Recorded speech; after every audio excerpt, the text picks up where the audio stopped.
Alvano, the kicker from West Side, Yes. who you really like. How could you not? The guy made a 50-yarder in the state finals, would be good from 63. Kicks off the ground. Yeah. Doesn't use the, I don't know, we'll call it a T for lack of a better term. You can do that in high school. He kicks it right off the ground. No, I don't have any breaking news over here on that. Would it break this early in the morning? No, nothing Yeah, about that. okay. He's trending towards Yeah, he's Nebraska. trending towards. So speaking of that, 464-5685, call or text as always. We were going to talk about this last week. We never got to it, though. So let's talk about construction of a team. Is that fine? Yes. Okay.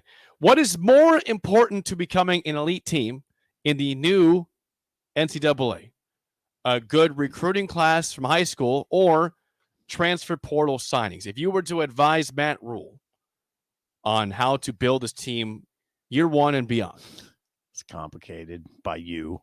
Why? Because you're doing this thing where you got to win immediately. So Jeff Brom took over a terrible program at Purdue and made the bowl game first year. Now, what I would like to say is you build your team through recruiting and enhance it with the portal. Okay? Build your team, the foundation, strong foundation through recruiting, through having players stay in your program, grow and develop in your program, and then fill in the holes, like Alabama, yeah, or you would say the good teams, yeah, like the good teams, like that. Just like that. That was an imitation. Well done. Yeah. Now, not quite as. Now, no, I mean that's the answer, and that's probably the only answer. If you find yourself leaning on the transfer portal as a head coach year 5, you're probably 16-31 and in trouble, right? Mm-hmm. Right? That's right. If you're a quarterback starter, your best receiver and your best running back are out of the portal, 1 year out of the portal, probably in trouble, right? Right. Well, then the answer is that. You can really enhance team organization without letting it define your program. I don't think that's what you want. Yeah, that's not what you want, right? No. You're a developmental guy. I am a developmental guy. I am developmental. And I would say Rule, I mean, Nebraska hired a developmental coach. That's what he wants his guys to love developing players. Okay? That's what he wants his program to be. Rule's not going to be we're leaning on the portal guy. Unless you and others say, you better get to a bowl game in year 1. Then he might be inclined to say, well, I better go in a portal, go heavy portal. Do you recall Jeff Brom's first year at Purdue? I don't care about it. I asked the question. I don't know what their roster situation was. You remember when he took over?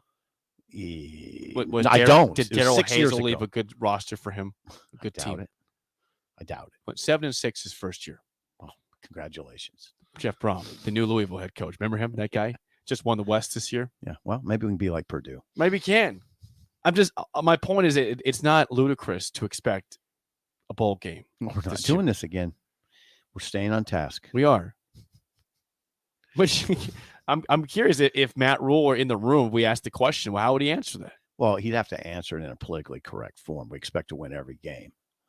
All right. If you ask him this question, what do you think is more important, recruiting class, a high school recruiting class, or a transfer portal, Matt? In today's NCAA, it's different than when he was at Baylor. It's just different. I know.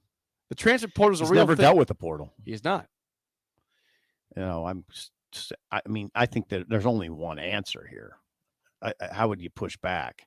You build your program's foundation with good recruiting. And if you fill in gaps with the portal as you have to, as you deem necessary, isn't that it? I mean, they shouldn't have to go heavy portal on defense. Nebraska this year. Well, we haven't seen a lot of guys leave yet. Nebraska lost O'Shawn Mathis on Friday. That's correct. O'Shawn Mathis has declared for the NFL. Now, interestingly, Jamari Butler's back. Jamari Butler, who was a backup edge player, entered the portal on Friday morning announces he's going back to Nebraska. Coincidence that O'Shawn Mathis later in the day, a starter at edge, jumps to the NFL? I think not. I mean, can't you envision a conversation, maybe even O'Shawn saying, "Hey, Jamari, I'm going to the NFL." You're going to be able to, you're going to be one of the top 3 edge rushers at Nebraska. You might be a starter, depending, of course, on what Garrett Nelson does. But now you have your top 3 are Garrett Nelson, Blaze Gunnerson, and Jamari Butler. Now, there you go. Butler's back in business. He's back. Yeah. Back in business. Probably with business emphasis on business. Okay, but hold it right there. Would you be surprised if Nebraska goes heavy again, add another rusher like O'Shawn was? Maybe if you can get NIL one. portal here. If you can get one. If you want to go spend that money. Somebody will always be out there. Yeah, but somebody will always be out there, but can you get them? Right. Now, yeah. But was O'Shawn also a cautionary tale for Nebraska? Well, that's a good question. And by the way, why is he going to the NFL? He didn't put up the sort of numbers that would suggest he's an automatic draft pick. No. Wouldn't you be surprised if he is drafted 50 right now? tackles, 3.5 sacks. 3.5 sacks. 3.5 sacks. I mean, this is a guy that was at one point second team All Big 12, correct? Yes, in two pandemic year, right. 2020. Yep. He had, I want to say, 9 sacks that year, something like that. Do you think he regrets leaving a playoff team? I don't TCU, by the way, O'Shawn is in the playoff. Yeah, you went to 4-8 this year. You wonder. I hope the NIL was worth it. Yeah, I bet he feels like he got better. Think so? Well, again, playing Big Ten competition. Yeah. I mean, he didn't put up the same kind of numbers because it's Big Ten competition. If there's a cautionary tale in this, it's for Big 12 defenders, particularly edge rushers, who might look at the Big Ten and say, I can put up bigger numbers in the Big 12. I can put up bigger numbers in the Big 12. Much better tackles in the way better. I watched Big film 10. of TCU last year. I watched O'Shawn's games, and I was struck by the tackle play in the Big 12, which they just don't have the dudes on the edge of the line that the Big 10 does. They don't. It was easier. Jason. Let's get a phone call from Jason in Kansas City. You have some thoughts on the transfer portal recruiting. Jason, you're on early break. Go ahead. Hey, morning, guys. The transfer portal, like I said, it's there. It's available for Matt Rule. And like I said, Frost used it. Everybody's been using it. But, my question to you guys, and I've been pounding this, like, what is it a turnaround? I mean, do we have a situation where this is a Bob Devaney turnaround who inherits a losing squad and takes the current players that he does have, doesn't need to go to the transfer portal or junior college route, and are we going to go the Bill Snyder route? Is this going to take a while? Because I truly believe this can get turned around with what we got and use the transfer portal or JUCO players, whatever you got. But that's a question to you guys. Like I said, we've seen guys come in here, inherit losing programs, and do pretty good, with what they've got. I think Frost established a culture of players that are wanting to be there and get it done. But, so we'll just have to see. But I just don't know. Is this really a Bob Devaney type of turnaround where we can turn around this thing and go bowling, like you say, Jake? Or are we gonna take a while here with Bill Snyder? Bill Snyder. Thanks for the call, Jason. Bill Snyder in '89 went 1-10. That was his first year. Second year, Bill Snyder, Kansas State. First year, '89, 1-10. 1990, 5-6. Okay. So it took a big improvement there. Year 2. Yeah. 91, year 3, 7-4. 92, 5-6. So what if Rule threw 1-10, 5-6, 7-4, 5-6?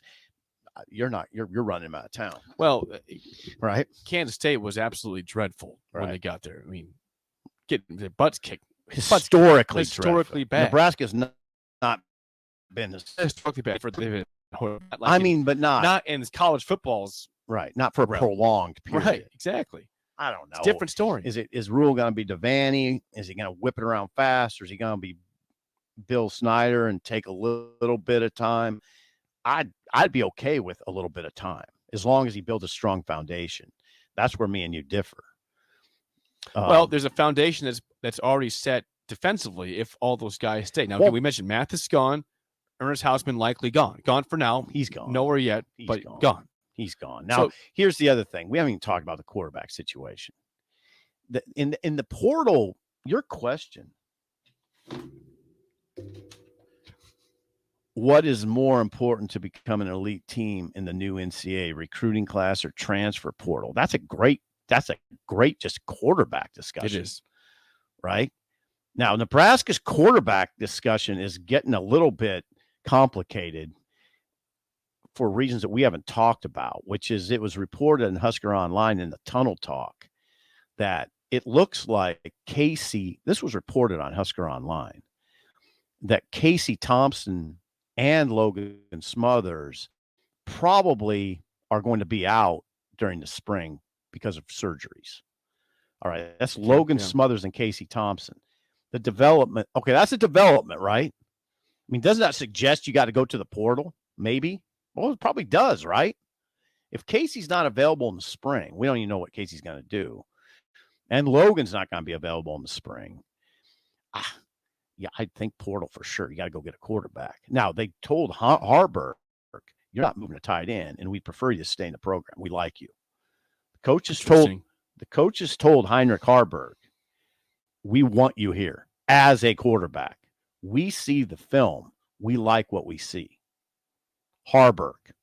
What are your back thoughts in business. What are your thoughts on that? Well, I don't know. It's just like anything else. If you go to a restaurant, we're not going to probably give it the same review all the time, right? Well, I mean, you might eat a piece of steak that you really like, and I say, I've had better. Oh, yeah. Right? Mm-hmm. And it's just like that with evaluating players. You don't all coaches don't see them all the same. Well, I guess at this point, you don't. Jake Peets is not coming to Nebraska, right? For quarterbacks coach, so you don't. He is not coming. You don't have a guy there yet, but you got Satterfield as offensive coordinator. Jake Peets is not coming to Nebraska. Jake Peets decided, I'd say late last week, to stay with the Los Angeles Rams as he's an offensive assistant, but they're losing their offensive coordinator. So maybe he has designs on being their offensive coordinator, but Jake Peets is not coming to Nebraska. So that's going back to Harburg then. Every quarterback, every player responds differently to different coaching, right? It didn't work with Verduzco or whatever what happened following that this year for Harburg. Right. But if they like him enough to stick around, then maybe it clicks with somebody else. But as of right now, if you're a Nebraska fan, you say that's interesting. You want to keep him here. Yeah, they do. And not change positions. That's the facts. He has a big arm. He has a big arm. And he's athletic. He's athletic, too. Big athletic kid. So, now where's Richard Torres in this discussion? Don't know. Don't know where Richard Torres is, except Whip. You heard what Whip said. Whip just said, like, he told Torres, you're overthrowing too many people. I watched the film of the scout team. You got to be more accurate. So there it is. Also, speaking of Mark Whipple, Pops Watson going to Virginia Tech. William Watson decommits, which we expected because Nebraska wasn't showing him any interest, nor was William Pops Watson showing Nebraska any. I mean, they weren't connected anymore. Virginia Tech Hokie. That's where he's going to be. That was a Whipple guy. He's gone. Whipple's gone. He gone. Watson's gone. Whipple, you know what I'd love to do? If I could, I would love to have an exit interview with Mark Whipple on the airwaves. We have to hear from him. We can exit interview. To the abyss, man. He did. Probably to Arizona. That's where he lives. You should call him. Yeah, I mean, I don't have his cell phone. That's the problem. Well, we can track. You think he would do an interview? No. I don't. I don't think so. He would. I don't think so at all.